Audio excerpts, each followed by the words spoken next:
Today's reading, Rupture, by Michel Weatherall, as read by Jeff Larocque.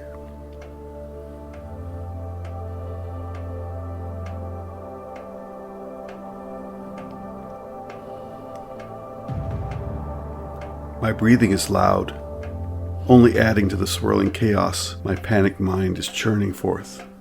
Worst case scenarios, incoherent thoughts, barely rational. The panic would rise and fall with the near consistency of an ocean tide, waxing one moment, then waning the next. When risen, like drowning in the ocean, I struggle to breathe, my panic stifling, but thankfully, this passes. Right now, the tide of panic is out. I am now calm, placid, resigned to my fate. And similar to low tide, I can now see what lies below the surface. I can rationally see my thoughts, logistically process information, and accurately assess my situation. It isn't good. My breathing is long and deep as I watch California pass beneath me. The enveloping waters look like a silver mirror as the sun catches them, beautifully haunting in its silence. I've never been to California, never will. I guess, in a peculiar sort of way, I am now. As I slowly turn, my view of the earth is lost. The sky behind me, black and punctured with stars, little more than icy shards. I don't like my view of space. Thankfully, my slow spin brings the blue planet back into view. The HUD display on my helmet's visor updates my oxygen supply. 1 minute, 13 seconds. The orbital satellite and shuttle are only 15 meters away. So close. I feel like I could just reach out and grab it. If only. My umbilical cable broke. My NASA-issue maneuvering unit was punctured by the same piece of orbital debris that severed my tether. Damn space junk. My mind ponders and wanders over several directions and thoughts. Assembling and attaching the experimental tachyon particle emitter should have been the least complicated part of this spacewalk. I'm not a theoretical physicist, just an engineer. Whether the particle emitter worked or not wasn't my problem. Its installation and power coupling was easy. The following tests and experiments would have taken CERN months. Even the best proximity sensors are useless without any means of affecting the threat. The proximity alert spotted the tiny space junk. Just was nothing to do about it.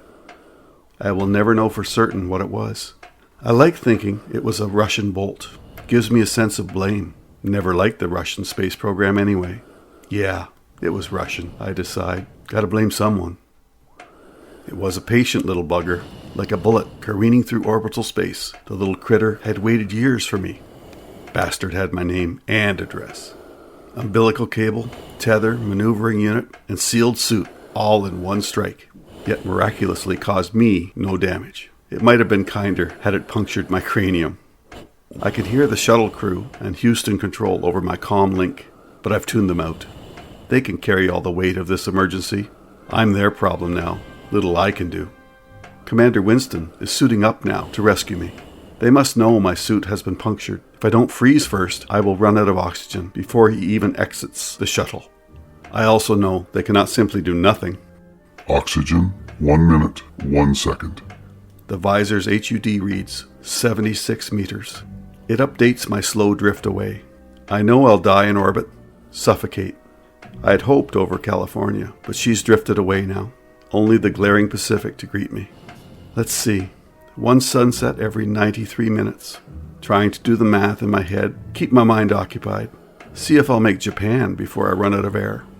That's about 5 miles a second. Say the Pacific is 5,300 miles. That's, say, 18 minutes. Damn. On the bright side, I'll probably get a posthumous award. Meat shield to $1 billion satellite. In conjunction with CERN, this is NASA's second of a planned 100 satellite system. The Sentinel project is to be an advanced GPS weather tracking and surveillance monitoring system. It goes without saying, there's military applications in there too. Who knows what else? Whispers abound in the back rooms of gravitational wave experiments as well. Ever since their detection on September 14th, 2015, these rumors have floated. LIGO and the Virgo experiment confirmed it. The collision of two black holes 1 billion years ago and countless light years away, and still we felt their gravitational waves. Now we know these theoretical waves are real. And if we could manipulate gravity, I can see the satellite's lights. Odd that it's powering up. It is linked to the artificial intelligence that runs CERN. I'm sure the AI is attempting some response to my plight. It's programmed to mimic compassion. But like Commander Winston, there's really nothing it can do. 37 seconds. My suit's HUD text has changed to red. 102 meters. We must appear like a moving star in the night sky to whatever lonely Pacific ships below. As we recklessly careen across the sky into night, I find comfort imagining that lonely ship below. I don't feel quite so alone or desperate. I imagine a Samoan, Maori, or Polynesian fisherman in his waka, curiously looking up and wondering what I am. Maori, I decide. It gives my picture validity, a shadow of hope. My imagination paints their intricate and swirling patterns of tattoos across his imagined arms and chest. I find great comfort in the company of my phantom tattooed friend. I must keep that potential rising panic down. The curved ocean lights up as the sun slips behind the horizon. It must be an illusion of the light. Even the satellite seems to glow. I forget my tattooed fisherman friend below. Looks like the newly installed tachyon particle emitter has been activated. No test runs, no installation diagnosis. Definitely a breach of protocol. Well, somebody's going to be in trouble. Wonder who's authorized that. The satellite is generating some sort of energy film or halo. Maybe this is the beginning of oxygen deprivation. At first, its gold and copper solar panels light up. It's just catching the sun. No, we are well past night's terminator line. It can't be the sun. The strange light coagulates into numerous tiny spots, sparkling across the panels, virtually glittering, seemingly matching and mimicking Earth's tiny lit-up cities below. I blink several times. My eyes must be playing tricks on me. A gossamer glow is sprinkled around the satellite, no longer on its surface, like a wedding veil, delicate and soft. It reminds me of the lighted cities in the night below me. It reminds me of my wife. It pulsates. I'm not sure what pulsates. The satellite? The ether? That's not a real thing. I can feel a bizarre ripple effect pass me, without atmosphere. This should be impossible. A gravitron wave? The comlink is a cacophony of panicked voices. Commander Winston, the remainder of the crew, NASA Mission Control. Clearly, I'm not the only one who's witnessed it. This ripple effect isn't solely my hallucination. I don't think they know what it is either. A second ripple effect passes me. This time I'm certain it's emulating from the satellite. I can see its strange plasma-like energy field pulse. As it passes me, against all possibility, the energy stops, condenses, and compresses. Can't think of any other word to use. Seems to solidify into a strange, opaque blackness. It too is orbiting, but not quite as quickly as I am. Slowly, I'm catching up to it, hovering before me like some giant catcher's mitt. I cannot really see it, just a circular blackness without stars. With my back to the satellite, I miss its third pulse, but most definitely feel it as it passes me, much stronger than the previous ones, rippling through space and colliding into the black sphere. It changes when it catches the ripple, morphs, tears, opens, transforms into some portal or aperture. It's no longer simply a starless blackness in the nighted sky. Hardly.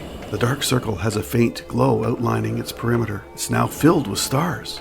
I don't recognize the constellations on the other side as I approached, nearer and nearer. The panicked and babbling voices on my comm has become a soothing white noise, almost placing me into a calm and meditative state. I'm surprised as it's abruptly cut off. I am Sentinel. Only a single voice I do not recognize speaks. The AI.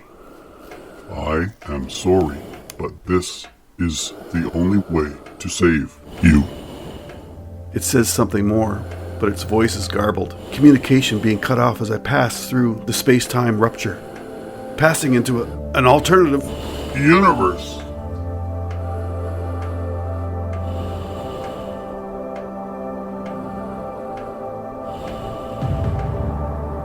Today's reading, Rupture, by Michel Weatherall, is read by Jeff Larocque.